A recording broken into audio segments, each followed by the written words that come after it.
Welcome back to Wuhan, China, host of the 2017 Worlds Group Stage. You get a couple scenic shots of the beautiful city that's playing host to us for the next couple weeks. But next up on the Rift is Immortals and Longzhu, ready for their first game of Worlds history as they face off on the Rift in just a few minutes. Now for this game, there's one matchup in particular that stands out, and that's that fight in the top lane. We've got Khan versus Flame. And of course, Flame was a member of Longzhu last year. He knows the organization very well. Immortals coach Song was their coach for half of the spring season when the team was up in the top 3. So there's a lot of familiarity between these two teams. But honestly, this game is one of those games that Worlds quintessentially brings that I didn't know I wanted, but now I desperately need to see the result of, because there's a lot of overlap in style between Longzhu and Immortals. I think both of them have strong early game plans. The real question to me is Longzhu got here playing one style. Will they conform, like we've seen other teams, RNG for example, conform to the Ardent Sensor meta, or are they strapping everything on Khan and trying to win around the top side? Yeah, I mean, Khan versus Flame is a great matchup, but Khan versus the meta that is the one that I'm here to see. I'm hoping that we do get to see those carry top laners. If he can show that this style works, you may see that adapted or attempted to be adapted by some other team. So I think he is kind of the shining light to see something other than a Cho'Gath or a Maokai or a Shen or whatever. In the Just for the sake of variety, I hope you're right. I hope he does come out and smash so that we do kind of get some upset to the meta. Frost, thoughts on this matchup? I mean, frankly, my shining light was just already smashed in the last game, and that was Alistar. I wanted Alistar to be the big pick that came out and started making the plays. Don't blame the pick, blame the play. But Tarek's like, no, we wait.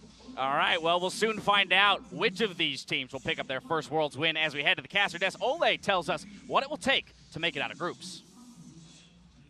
If we can beat Longzhu, one game, only one game, I think we can get out of group for sure. So I think my aiming is just beat one time, beat Longzhu one time. I think if we just focus on Longzhu and then maybe if we can beat Longzhu, I think we can still beat other team. So my focus is on Longzhu. Basically shooting for the fences from Ole. Yeah, man. One win. Believe in yourself. I like the fact he's saying after, then maybe we can also beat the other teams. Yeah, if you can beat Longzhu, you can also beat the other teams in your group. That's for sure. Absolutely. Good afternoon, everybody, and welcome back. We are just about ready to get into game. So let's check out the starting lineups with Longzhu on the blue side. That means we're going to have Khan with his mechanics at the top lane, Cuz roaming around in the jungle, BDD in mid, Prey at bot, and Gorilla as his support with Coach Jung-Soo Kim. Yeah, Longzhu super good this year. I can't wait to see that team. I agree. Coming up on the red side, though, another team who's been playing very well here in the summer split is, of course, Immortals with Flame in the top lane, Smithy in the jungle, Poe Builder in the mid lane, Cody's on AD carry, Ole, we just heard from him, down in the support role, and of course, former Longzhu coach, it is Song here for Immortals, who has done quite a bit of work for the roster throughout the entire split. Really, with the help of Smithy coming in, these guys have a complete new direction and turned over a new leaf. Yeah, every split, this team just feels completely different. I mean, 2016 summer split, it was that superstar regular season team that couldn't make it to Worlds.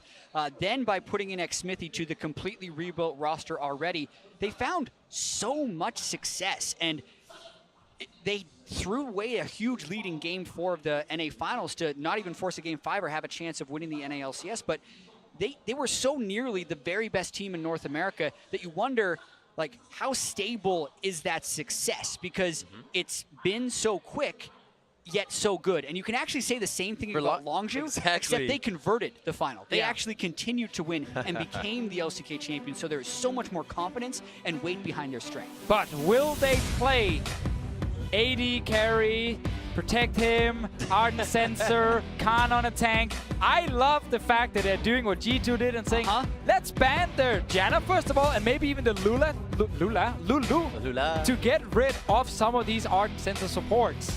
I think it's what Longzhu should do, right? They so stubbornly and successfully stuck to their style during the LCK final and were rewarded for it. That's engaged support, slightly more utility-focused AD carry like an Ashe or a Varus, and then you get that carry top laner because you brought your utility and your engage from your bottom lane, which, even though Khan is that superstar who carries, that's enabled because of how good Prey and Gorilla are. Now, Lulu is still open. Got banned there from Immortals. Otherwise, Longzhu could have just first picked it for themselves. But the two main Ardent Sensor supports are gone, you can still play Karma, you can play Tarek. There are plenty left, but these are the ones who really make the game just go full late game. Longzhu is a team, though, who needs Gorilla to be on a playmaker. You cannot rely on your jungler Cuz to be the main engage, and Khan obviously likes to get his last pick top laners who can split push, and that's why Gorilla is so important for engage and Prey as well. Yeah, or to have the flex pick, because Cuz actually hasn't played a Jarvan jungle the entire summer split. Right. I think the Jarvan is actually a bigger denial pick from Immortals because they love to pick it extremely early in the draft and swap between Flav and Xmithy, and we got a whole new ball game here to go with the Ezreal jungle locked in early. Okay, Xmithy wants to play aggressive. This champion, there was so much discussion regarding him making it on to the main stage here at Worlds, because in scrims you can play Ezreal, you can go crazy, there are a million kills in the early game, it's fine.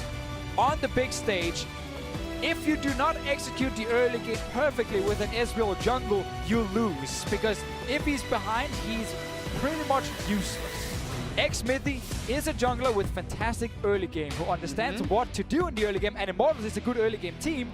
I want to see if they can execute this against Longzhu. It's fine. They had that back in the days of Velocity. We've seen Ezreal jungle for a long time in North. No, I'm just kidding. We will have to see. I mean, Xmithy puts a lot of pressure on himself, but also is a very big leader of that team, so may be able to control that pressure very well. Yeah, and if Longzhu locks in this Taliyah, it's so similar to a lot of the stuff that they were executing in Korea the whole regular season. Taliyah, his most picked mid laner, that can go top lane, and I would not be surprised if that Jarvan is a top laner, but they're going to hold out on actually locking that in until they see what Immortals has for themselves. It's such a good start for Longzhu in terms of the comfort with the Taliyah. We just saw Crown in the last game have a fantastic performance on it. We know these LCK mid laners can really shine on a champion that's focused around the communication of, you know, setting up plays in the side lane and then playing these late game team fights where you're just killing the tank in front of you. Taliyah can do both, and it's why it's such a powerful pick for them. That Rise locked in for Pobelter. Will be able to scale up himself this game, but also be able to deliver that crowd control power for Smithy to do that damage on the Ezreal. For the true shot barrage to hit with the other crowd control of the Chain of Corruption. And now the second ban phase. Khan finds his Chase band and the Renekton as well for the side of Flame. I mean, and this is the flexibility that Longzhu have afforded themselves. Jason, Renekton, as well as Jarvan were the three most played top laners for Khan. But what's interesting is Renekton and Jarvan were the two most played top laners for Flame. So getting the Renekton straight out of there, getting the Jace right out of there, you're shrinking these champion pools. And I really wonder if you're going to see a Cho'Gath ban here from Longzhu as well, because that is the go-to power pick on this patch. It's just not something we've seen that much of from Flame. We've had three of them, or two of them so far, a possible third in this game. As this is our first game out of Group B. We just had two in C, Longzhu and Immortals from Group B here. As we figured out 6 seconds left for Longzhu's final ban. I find the Rakan ban is also very interesting from Immortals with, of course, Saya already been banned a long time ago and Tristana locked in. I think Alistar is almost a bigger pick for Gorilla or the Thresh. He can play, obviously, Ole here wants to try and counter that with the Morgana, but you can definitely still play Alistar against it, and you can just Q flash and she doesn't have time to Black Shield. Yeah, I do think there's some more texture with this Morgana pick as well, though, only because even thinking back to the spring before Ole went God mode in the summer split, Morgana was his pick. He picked it way before it was in meta. On top of that, I'm expecting the Stoneborn Pact, Ardent Sensor, Morgana to go with their double AD carry team. So it's looking to get the late game where Longzhu is just continually drafting the exact same way they did in the LCK, regardless of what the patch is. I mean, if that's the case, you would expect an Alistar, or is this the time for the switch up? Is he going to try and counter the Morgana here, saying, you know what, you can't really kill me in lane, so I feel safe doing this? I'm still looking at then either the Alistar or it looks to be a Karma that he's actually thinking about. Will, of course, bring Ardent Sensor as well. Very strong laning phase coming from Karma. Definitely something you have to respect. And Longzhu now with that draft where you don't need to help that bot lane at all. The Karma and the Tristana will do more than fine 2v2, and you can play around topside. Yeah, they're going to play around topside. Longzhu knows that, Immortals knows that, SKT knew that in the final, and they couldn't stop it. So I can't wait to see if Immortals can stop it, because Longzhu, they're going for it. That's the third most picked champion for Khan in the summer split, and the most picked champion for Cuz to play around that top side. a lot of power and damage coming from this Longzhu composition. Immortals find a bit of a tank in Flame, so it could be helping them if they go late game. But then you have Frey on that Tristana. You have that bot lane Arden Sensor coming through. Just going to be terrifying. We've seen this jungle matchup as well in the play-ins where Kha'Zix gets picked into the Ezreal. If you get past the first few levels, this Kha'Zix here will have so much kill pressure against Ezreal. You're very squishy as a jungler when you are funny enough an AD carry flying around. If this Kha'Zix gets to level 6, he gets onto you, he can even use his stealth effectively to dodge around and you can't really hit him. It's a kill for the Kha'Zix, and it's a very nice composition. They've been drafted here by Longzhu to really have that aggressive jungler that can invade and push priority in mid for BDD, to then say, is it time to go top lane? It's probably time to go top lane. And then you can try and tower dive that Maokai. We'll have to see what these teams have for each other. About to be on the Rift. Longzhu versus Immortals, starting off our Group B games here at Worlds 2017. We'll have to see how it goes in. The Ezreal jungle versus Kha'Zix. As we see now, Immortals wanted to be on this stage for quite some time, get their chance. Yeah, and much like the last game, had very similar style teams in G2 and Samsung. I think the same is true in this game for a lot of reasons. They're summer split teams that really just recently found their stride. They both change a little bit from the meta. Immortals always picking way more CC than other teams and allowing Ole to play different support pool. And even now you can see pulling out the jungle Ezreal as a higher priority than most other teams would do. Both of these teams are very committed to playing their game, and it's a fast one. They both love playing very fast, so I hope we get to see a lot of action. Let's chase. Well, they might actually try and catch someone in there. It was checked by Gorilla. He didn't find anything. Everyone just ends up backing away. But 2 deep balls placed by Immortals, and when there is an Ezreal jungle, you should get your fast game because he needs to be aggressive early on. Obviously, there is good late game insurance with the Maokai in here, with the Rage Blade Varus as well for late game fights. But in order for Xmithie to have an impact, then we're looking at the early game. Yeah, and the jungle Ezreal wants to get red buff. Then you can go somewhere with Storm Raiders and proc it by landing a Q. Or you can get your double buff level 3 and immediately invade the jungle. That can actually still out-trade the Kha'Zix this early. It's just later when it doesn't necessarily do it. So that's why we see the change-up by Immortals to get the very early wards, because Xmithie wants to know where Cuz started, so he can try and exploit this rookie jungler. We forget a lot of times that Cuz is a rookie jungler because he has found so much success, but that could definitely be a place where Immortals is looking to attack. I like this level 1 start here from Immortals as well, with the Morgana waiting in that tri-push, knowing there's a leash happening, so that you can just delay Longzhu to get to lane, just a little bit at least. Have Cody Sun just get the push early. Xmithie, of course, will not have any issues here in the jungle on his own. Once he gets blue buff, it's the fastest clear speed of junglers in the current meta from this Ezreal, and you just want to abuse that as much as possible. Get out on the map, fight. So he's going for the quick level 3, focusing on single target camps. That's what the jungle Ezreal does, because it's much harder for him to clear those multi-camps. Curious though, knowing that Cuz started red side, he doesn't have that invade. And he also messes up the patience on the Gromp, so it resets. Not a good look for Xmithie here.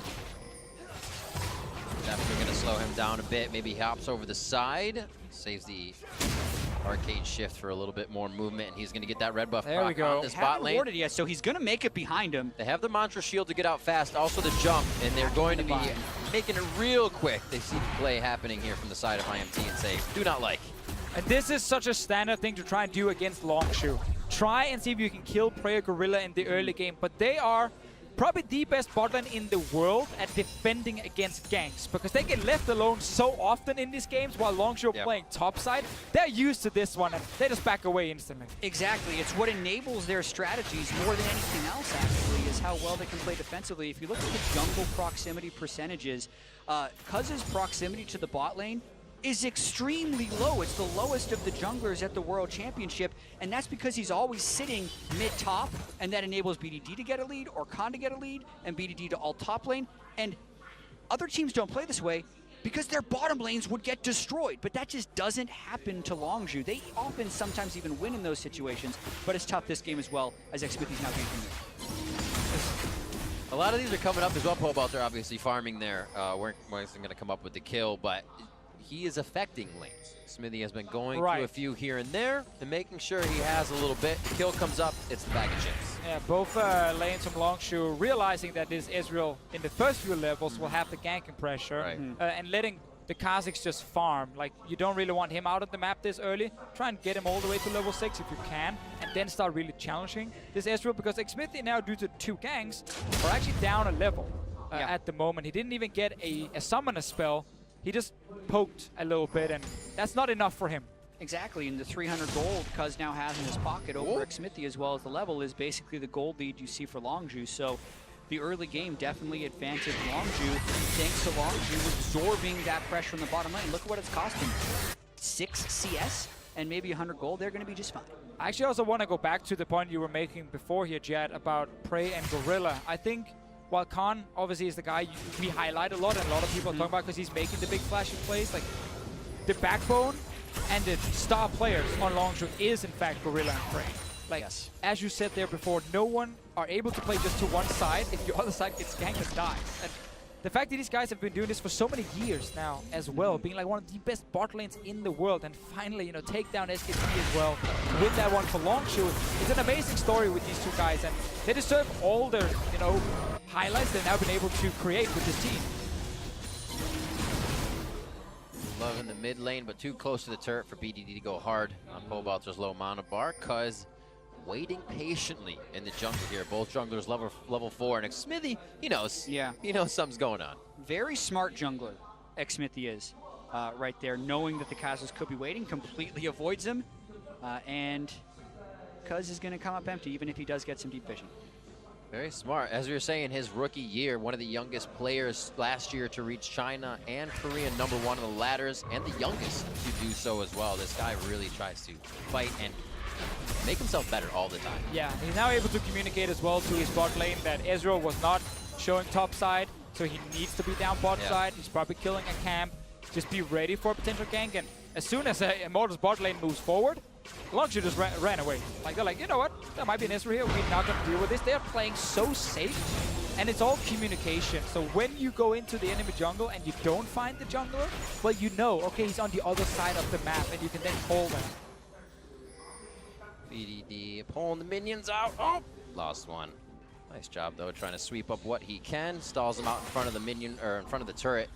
To put Pobalter in a bad spot. They may look for Cuz to come at mid at some point. Really hasn't seen too much in ganking form, other than just kind of being a nuisance to Xmithy so far, and doing a good job of it. Yeah, and still looking at the game, it's neck and neck right here for Longzhu and Immortals, so they haven't found that opening or that crack that they can exploit really for either team. And Immortals is a team that plays early game very well as Longzhu, so still a very close game. Difference is just Longzhu saying we want to wait for our jungler to get level 6. Immortals saying we don't want to wait for that. We actually want to get an advantage before it. Yep. So the fact that Longzhu has just been able to kind of sit back and not lose anything to this Ezreal is very big for them. And this Ezreal was first rotation for Xmithy. He was like from the get-go saying, I'm going to play this and I'm going to beat these guys in the early game.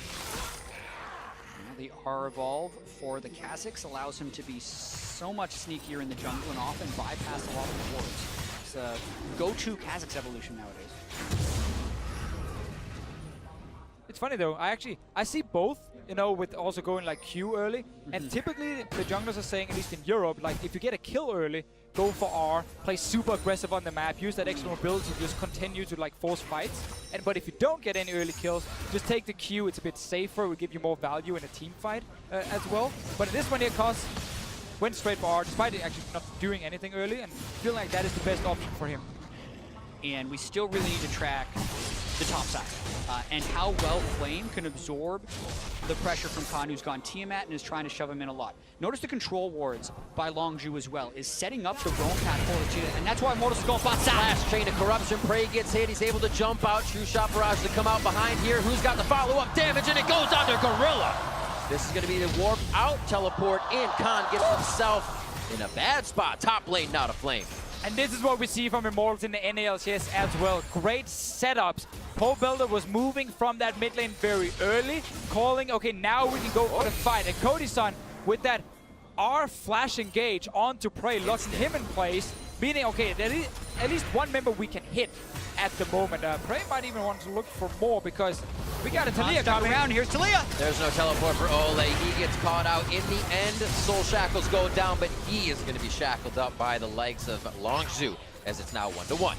Did not expect Khan to stick around. They thought he was going to be running towards topside as the teleport wasn't matched by Flame, but by sticking around and also roaming down BDD, where they didn't actually have the control wards, they pick up a kill. So it's not like they can only play through the top lane like some top lane focused zombies. They make another play and they even out the game. Well, what we saw there was the fact that Pobella could move first in mid, so he went down, made his play. When he leads, you gotta respect that now it's the enemy mid laner's turn, because he's obviously gonna push the wave while you're gone, and when you're stuck in under your tower killing the remaining minions, he's leaving. Yeah. And you gotta be ready for him to join a potential fight. Down the bot lane, Immortals were not ready for it, and that's why they end up giving a kill over to Longzhu and Infernal Drake. I was going to say, Infernal feels good on a Jarvan, Kha'Zix, Triss, Talia. A lot of damage there. Let's see this again. Yeah, I mean, hitting level 6, going for the flash, but not actually looking to chain the CC. It's like Ole and Cody Senders both took shots, so it means they have to commit a lot. I really like the Realm Warp afterwards. As they get the Realm Warp out, notice the TP cancel. I would expect Khan to actually cancel his as well, but he doesn't.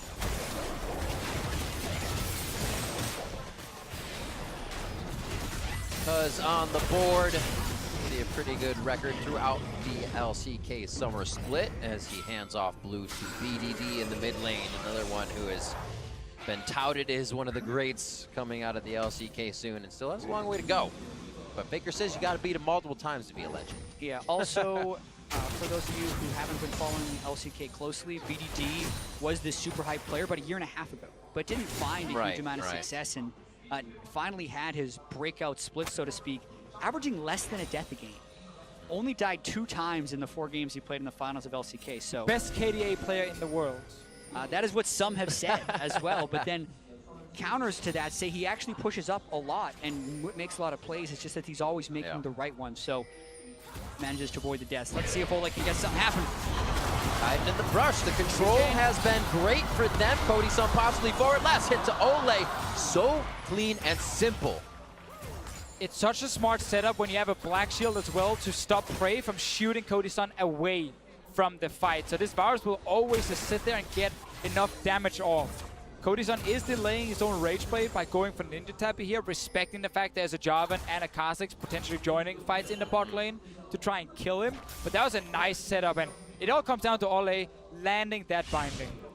That's the support that has been banned away from him over and over. As Immortals get their vision control going, that Fog of War is going to be so deadly because of Ole. He's going to keep making those plays. And one thing we need to track the later we get into this game is how well do Longzhu play without Gorilla on a champion where he can create plays, where he can engage fights. He's sitting back on this Karma here. He's actually telling Khan that it's up to him to start the fights, and that's not a standard setup for Longzhu.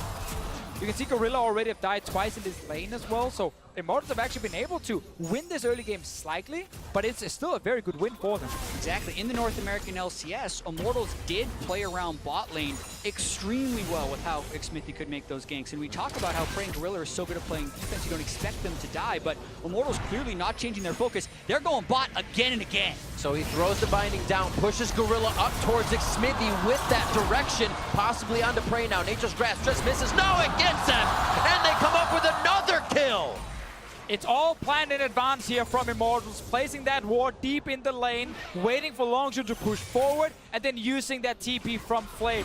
Great setup. Should be a tower in the bot lane as well, using Ezreal ulti to clear the wave in top. Yeah. And right now, Immortals, they're really trying to snowball this game. They're executing their game plan, regardless of their opponents right here. Yeah, you say you can't actually shut down Prey and Gorilla. They're refusing to play that topside game, and it's working so well for them. Ole, Cody Sun, using that initiation combo to make the plays, and Ardent Sensor being completed means they're at a pretty strong power split. It's definitely much easier to shut them down when Gorilla is on a squishy Karma that can't really escape once you get CC'd by anything, really. Yeah. Exactly, and you do have to wonder where Longzhu falls in this spectrum, because Alistar was on the table. They could have had that pick, but they opted for the Ardent Sensor support as well, and Ole, with the control ward, gets the binding to start the fight.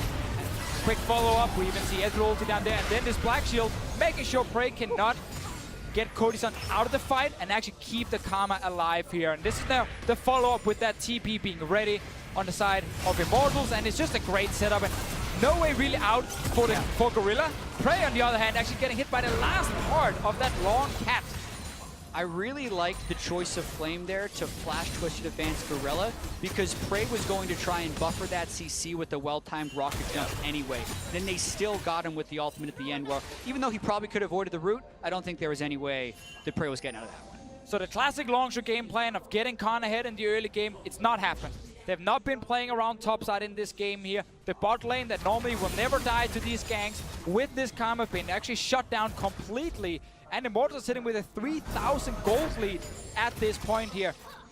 No rage play just yet for Cody-san. Will most likely come for him on the next time he goes back. And then he's going to be super strong with this Ardent Sensor support next to him. And Immortals, they can keep playing around this dual lane. They have no reason to stop. Just keep moving towards Cody-san. And, of course, this Morgana here landing bindings. Yeah, and Xmithy is basically living up there, and it's one of the ways he's avoided Cuz's counter jungling as well, is because he's just always with his bottom lane, hoping to catch a binding somewhere. Misses by about a pixel, and Cuz might be looping around for a mid lane play. He's back again. Running circles. Here we go. Lap 2. You gotta find someone at some point. Goes down the ulti again, making sure he's at least safe in this excursion. Back again. Yep. Retracing his steps. Feels like with the lane pushed up here, they might have a little bit of aggression, but now he's trying to dodge Pole Belter. He gets the call from BDD that Rise is not in lane. And now they'll be all right. But there they go. Looks like they're going to have to. Shot towards Gorilla. A rooted Prey. Soul Shackles just in range, but they actually have to back off. Pole Belter warms up after taking a lot of damage. Khan gets the teleport in. Is this the turnaround for Longzhu Gaming? Ole's going to be going down. They lose the support, but that's 2 kills. Cash going over to Longzhu. Xmithy just living as BDD's on the edge of that fight. So they lost that tower and a kill here. Immortals looked like a team that knew they should not try and defend the tower because they had no teleport from Flame. But then at the very end, someone made a call to actually go for the fight, and that backfired. Instantly Khan joins. There's 5 members from Longzhu on the top side with Talia also coming in, and that's now a kill for them. Sometimes when so many plays have gone well before around the bot side, you get a little over-eager, but I absolutely agree to Fischio. Flame could have traded turrets, or no, he couldn't have traded turrets on the bot side anyway. This was just an indefensible one, so to speak. They landed enough CC, they could get it, and they thought the Realm Warp would be able to get it, but the circles that Cuz was running in that jungle actually found Pole Belter. And that's what took him to 40% health before the fight, and made it so they definitely couldn't match that play from Longzhu. Exactly, just by sitting there, knowing, okay, Rise needs to at least run into the jungle to actually ult to the top lane. Eventually, you get something. Or Rise just stays mid, and then you get a free tower. Really smart play by Cuz to wait around that jungle, predicting the defense of Immortals on that topside turret. And we'll see if they end up fighting around this Drake, but Longzhu, again, expended the teleport on that play. Means Immortals will now have that teleport advantage for playmaking. And despite Cody-san getting, you know, all these assists in the early game, sadly for him, no kills. Item-wise, there is Static Shift and BF Sword now for Prey on his side, so he's actually looking very good. And that's an AD carry that lost lane. Yeah. They have found him, though. Instantly going down. He just got himself in a very troublesome position while Cuz tries to play that distraction game. He's also trying to pull Immortals around to say, use your resources and spacing on me. They do so and actually come up with an Ocean Drake after that. It's fun to see how much CC Immortals my word. Fitting. Ooh, nice shot by BDD, pulling out one last Q and volleying down Xmithy. He did not expect the Talia to move down there and actually meet him in the jungle. But we have seen a few kills now from Immortals side where they have so much single target CC that's so easy to land. Like, you point and click with Rise or the Maokai, you follow up with a Binding or a Vaur's ulti, and you keep someone in place for multiple seconds. And again, you don't need to land a skill shot first because you have Rise and Maokai there. Chaining CC has been Immortals' bread and butter during the regular season, but one thing that has been their Achilles heel is their tendency to have random one-off deaths, whether it's Cody-san or Xmithy, that has prevented them from closing out of games. As you mentioned, though, flash twist advance into a whole bunch of CC, and Cuz is dead into the Ocean Drake. But here, he just wants to shift over for some wards. But BDD predicts it, basically. No other reason to be roaming into that spot. Picks himself up a very clever kill.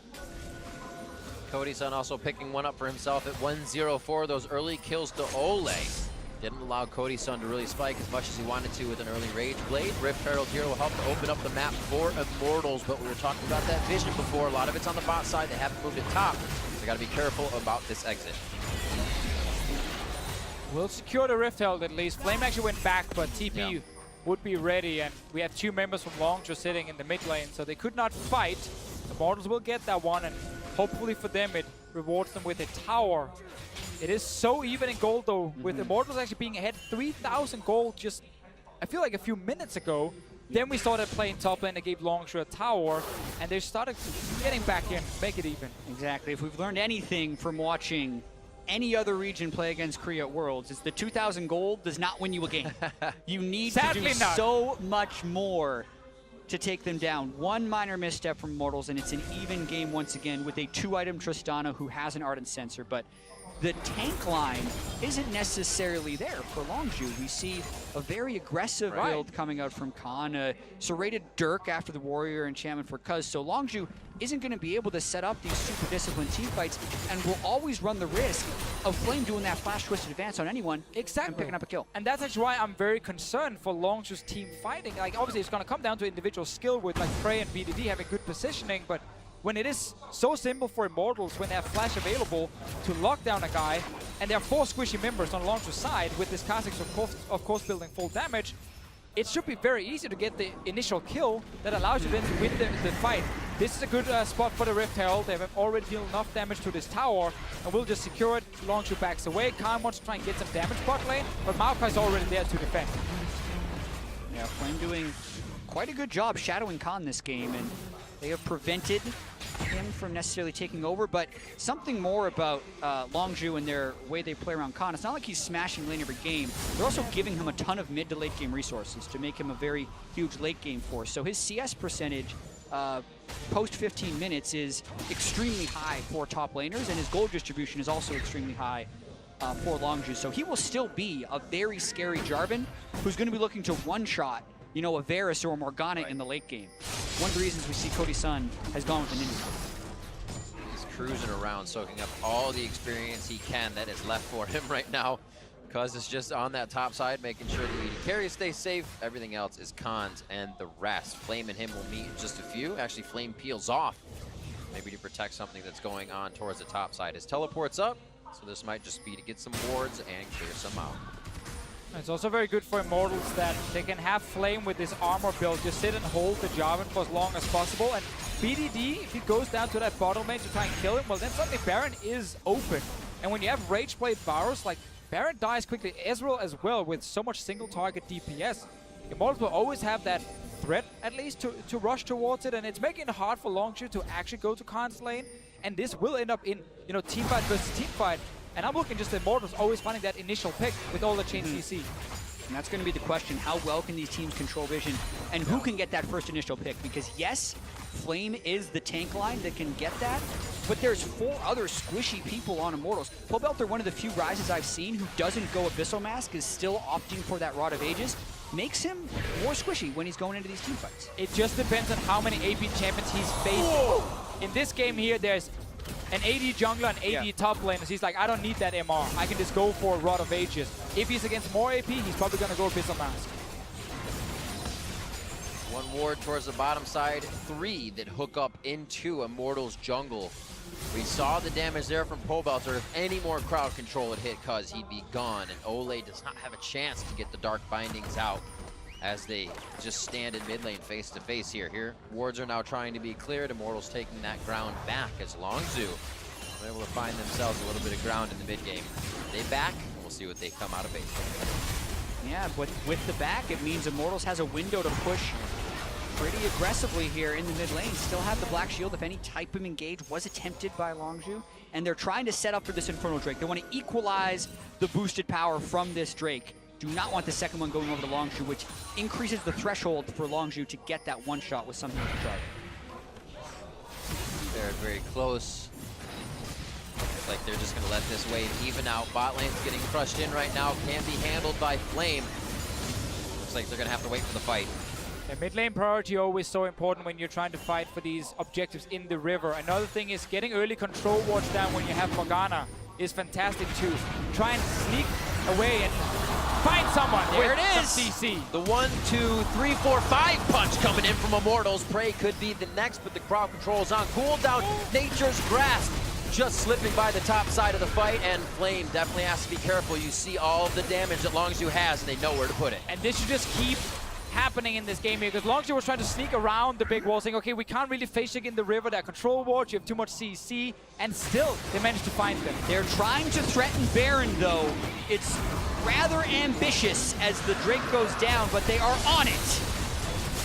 All right, Xmitty coming up. His smite is going to be down, but it will be up for the time. They're gonna get it. Get there. They have enough damage to make it happen. Ole, it's up to you. Can he get the damage? He cannot. Soul Shackle goes down. The rest of the team's trying to get out, and instantly zeroed out Ole means Khan could be finding himself in the same situation as he stayed too long. Having him with Baron on the side lane would be huge if he can put out the pressure, but it looks like he goes down in the end.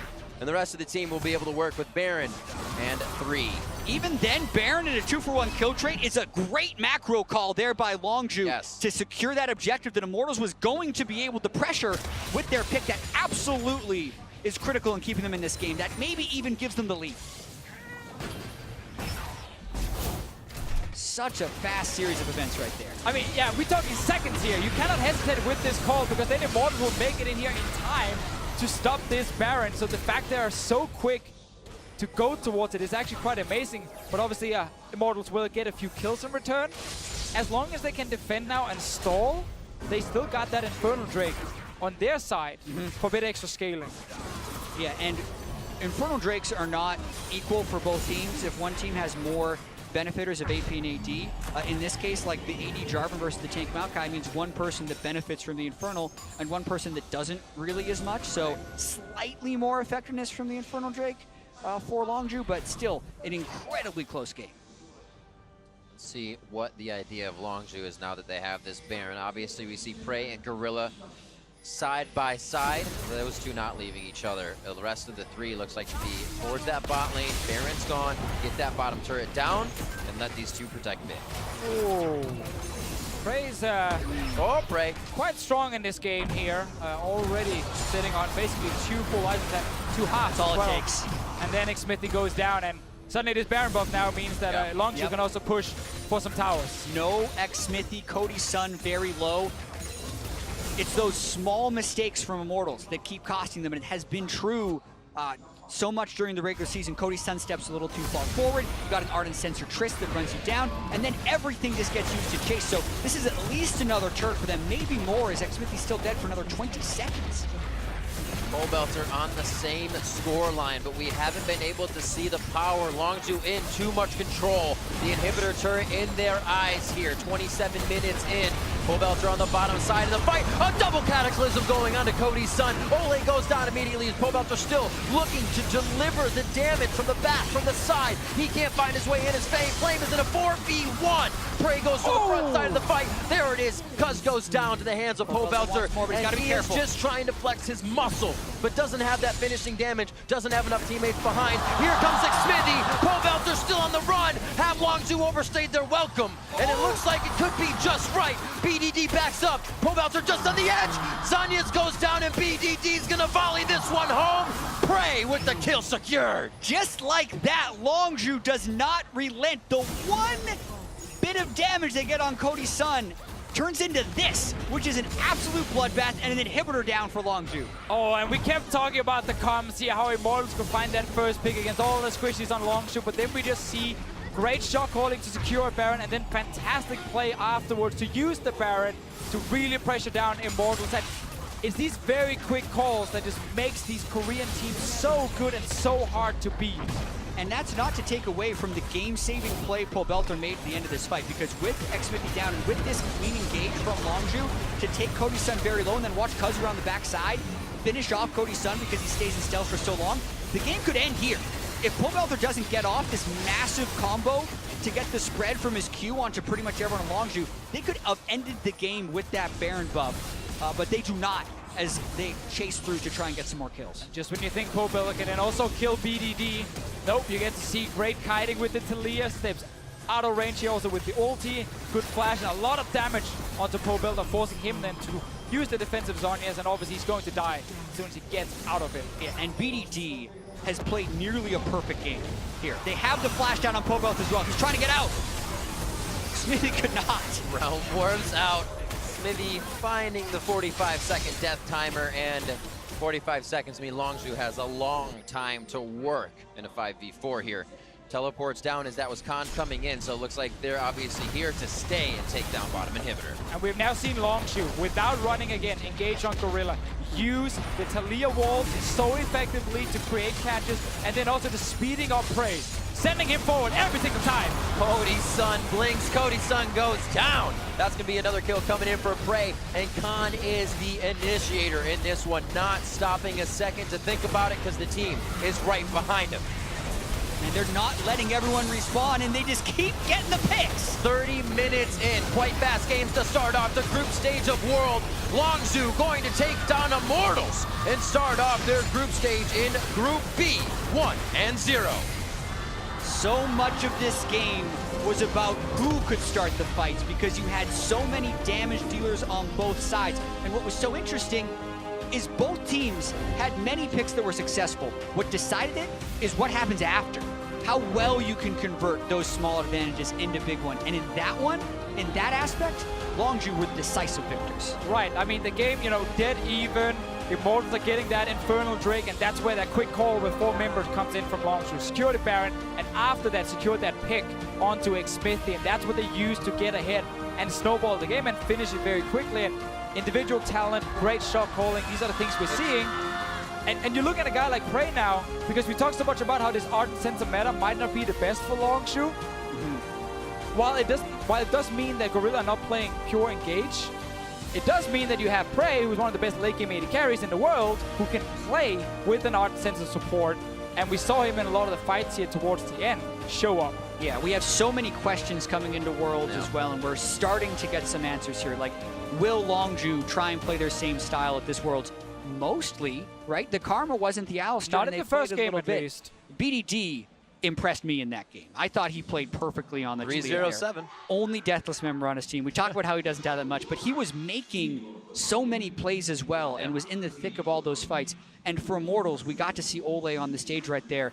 That was the game. If they were going to get a game off Longzhu, that was it. They had so many close calls, but just couldn't pull through. Also because Poe Belter in the mid lane actually had a good performance. He was able to go bot lane multiple times, join the team, and then create picks later with them. So a lot of members on both sides actually stepping up and performing well in this game, and that's why it was so even. Like, it's crazy to think that 10 minutes ago, we were like, ooh, this game can go both ways. And then the Baron happened, then the kill, and then Longzhu takes over. There were the really interesting things done in the early game. Obviously, we had the Ezreal there, but Cuz just kind of camping out in the jungle, being a visual wall of no rotation from Pobelter, no rotation from Xmithy coming up. That little gameplay he did. And then the Baron call they had. There were little things that separated them, obviously Baron being bigger, that separated that game.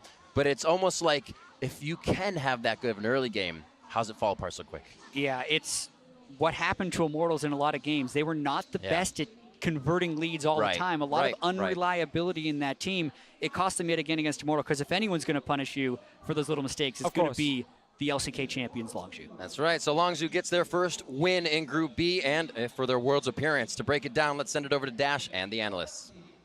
Thank you very much, Riv. Exactly right. For a team that is the 1 seed out of the LCK making their first appearance at Worlds, their first win didn't come that easily here against Immortals, but they did get it done, and largely playing a similar style to what they've played all year long. And, you know, I mentioned this is the game I wanted to see. Didn't know until the group draw shook out, but then I was like, okay, this should be really interesting. Both teams strong in the early game. You have to say that the early game plan from Immortals seemed to work a bit more succinctly compared to what they did in NA in terms of focusing around bot lane, getting Cody's son a bit of a lead there, given the fact that Karma, as the caster said many times, isn't that tank. Gorilla was susceptible to dying, and when it came to Longzhu's early game plan, usually play around Khan, that wasn't really a storyline in this game at all. But this is the third game in a row where we've had early gold leads come out, or excuse me, just early leads in general for 3 teams, and those 3 teams ended up losing the game. And so either it's that question of these gold leads aren't growing large enough that they're actually able to close off of, or it doesn't even matter. Like, as long as you can't team fight in the mid or late game, you're going to lose anyway. Well, to me, I don't think that's too fair to say, because I actually think Immortals 5v5 was stronger than Longzhu's. I think to me, it's about how Longzhu was able to find picks,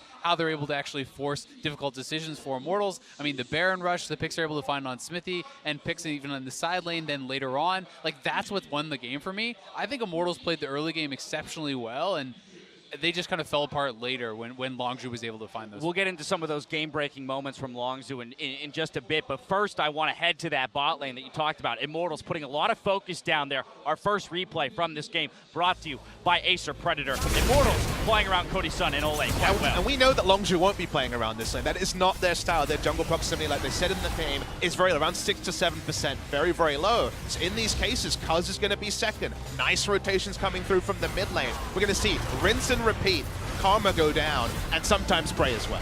And I love, we talk so much about Khan playing his style. This is Ole playing his style. Yep. Not a lot of people play Morgana. It has always been high priority for him. He loves his Morgana, his Thresh, his Bard. He is a playmaker, and seeing him be successful with that, I think, will bolster his confidence to try to continue playing that style. One thing I took away from all those ganks, I looked at the CS numbers around 20 minutes. Prey was still up, and Prey in the late game, as we'll get on to, had a very big performance. He's kind of the insurance now. Before it was, how big a lead can Khan get? Prey was on point. And if you're talking about Khan, he didn't actually really get a lead over Flame either. Flame was sitting on the Maokai into Jarvan matchup. It was even CS at 15 minutes, and Flame was actually making more plays around the map, you know, getting involved in that bottom side. I mean, you saw there a small gold advantage for Cody Sun through 15 minutes, but mostly negligible. Now I want to return to the point you were making, Frost, how the team with the gold lead didn't end up with the victory, and it was off of a couple very decisive macro calls from Longzhu. Now, I do agree with Azael's point that for this game in particular, it wasn't the same as the previous 2 that we had seen. You know, didn't come to those big smashing 5v5s,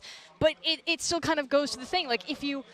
Immortals are so good at playing in their playbook. Like, if they set up a play, you know, the bot lanes were so telegraphed, this is exactly what they want to do, and they were beautiful at executing on it. But as soon as you throw away the playbook, as soon as it starts becoming more about audibles, that's suddenly when they start to fumble the ball. When you want to talk about an audible, Longzhu making the audible to take the Baron off of the Infernal Drake take from Immortals, and then immediately following that up with a pick in the mid lane to make a solid push. I think, to me, kind of the mistake here is, you know, after they, I was, well, this isn't, I guess, the Baron play, but after Immortals had got the pick on the support around the Dragon, they didn't need to send their entire team to Dragon. And that's what kind of ended up allowing Longzhu to take the Baron away, because they were a couple seconds too late. And this is kind of the push after Baron that never really ended. Immortals trying to defend this with Smithy down, I think, was a major mistake, and you see how easily you can be picked off by this kind of tag team dive of the Kazakhs and J4. I mean, a decisive shot call around the Baron basically won Longzhu the game. It was right up in the air before then. It was a win for Immortals to take the Infernal Drake, but at the sacrifice of Baron,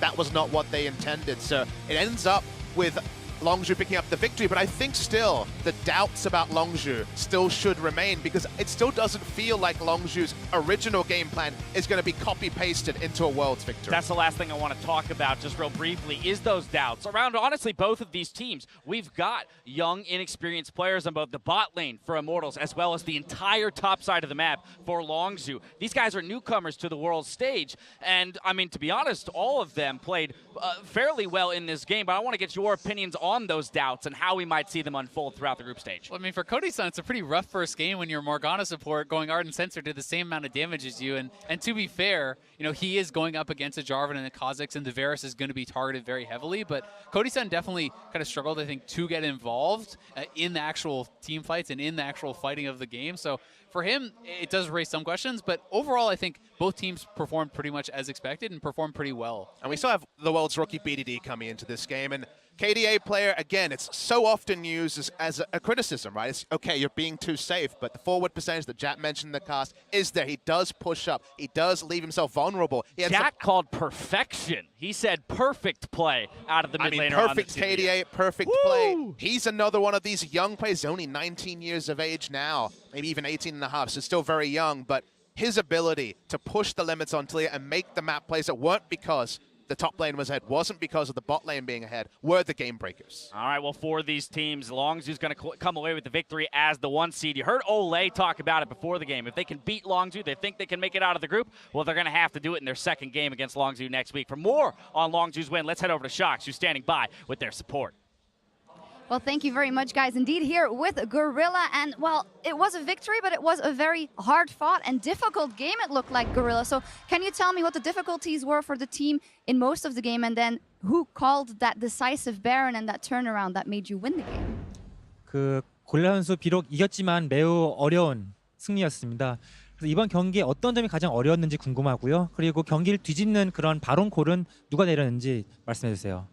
네, 일단 저희 초반에 정글러가 약간 이즈리얼 상대로 약간 초반에 약한 캐릭인데 제가 바텀에서 조금 갱을 많이 당해서 너무 압박감이 심해서 당했던 게 가장 큰 패착인 것 같고요. 근데 저희가 바론 콜은 제가 한번 했거든요. 그래서 그게 잘 먹혀서 이겨서 다행인 것 같아요. I think there are two factors for the early difficulties. One is our jungler Kha'Zix isn't too much of an effective pick against Israel in the early game.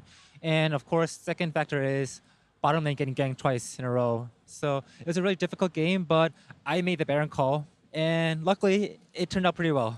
Well, it did, and of course you are one of the very experienced members of the team, you and Prey, and you're playing with a couple of guys who are not that experienced in BDD and Khan. So how are you and Prey kind of working with those guys and with the team to make sure that they stay calm and that they can play to their level here at Worlds? 이제 고릴라 선수랑 프레이 선수는 이제 롤드컵에 다수 참가한 베테랑 선수들이지만 같은 팀의 칸, BDD, 커즈 선수는 신인 선수이잖아요. 이런 신인 선수를 데리고 어떻게 대회에 참가하시면서 선수들 멘탈을 잘 다독여주고 차분하게 경기할 수 있도록 이끌어가는지 말씀해 주세요.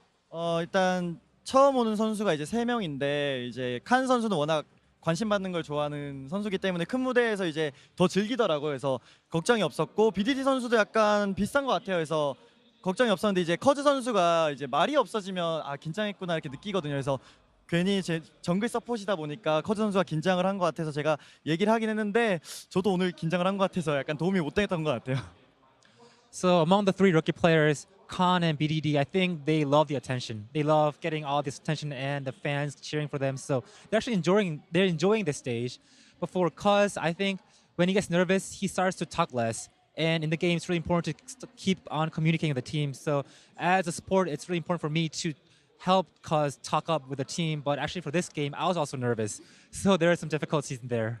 Yeah, it did look like you guys were all a bit nervous, but you did win your first game, and the expectation is that you guys will just continue on out of the groups to the quarterfinal. But there's a lot of rivalries here going on. We have Fnatic, we have IMT, we have the Gigabyte Marines, Gorilla. Who out of those teams is going to make it to the quarterfinal alongside Longzhu?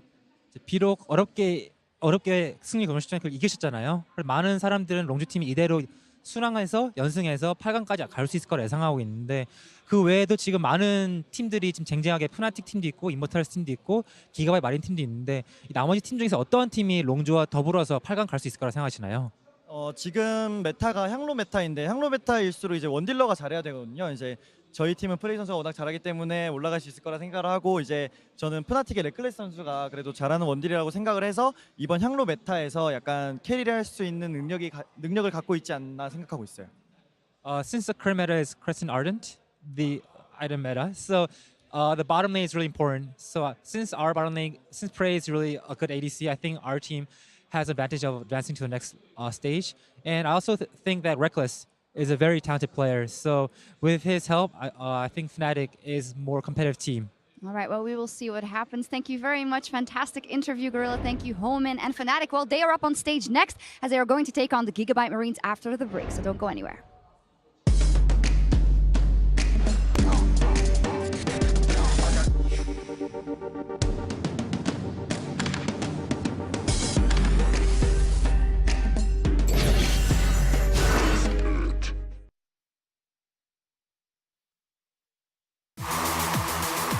If you want to follow the best of the Rift, then you need T-Mobile, America's best unlimited network.